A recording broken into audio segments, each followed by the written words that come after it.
If you have strong vibrations and rattling noises in your washing machine during spin mode, you most likely have wear in the shock absorbers, and they need to be replaced with new ones. This is an inexpensive, quick and easy repair.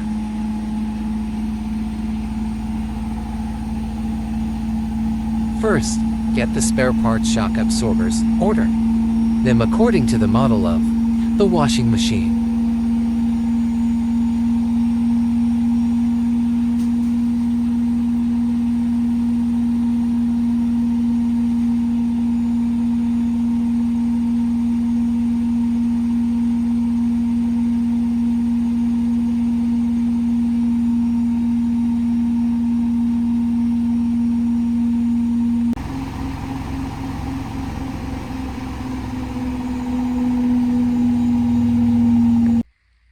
In this washing machine model, the bottom is open, and the shock absorbers can be easily accessed from there.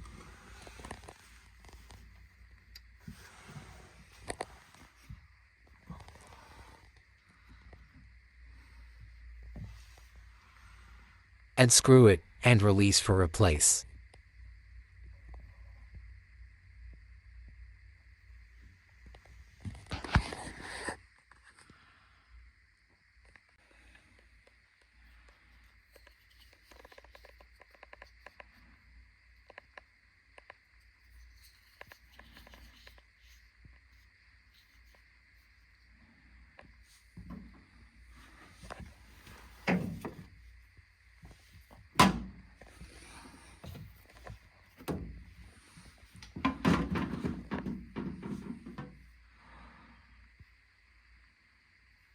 If you have not been able to find the spare shock absorbers for your washing machine model, you can order them by number from them themselves.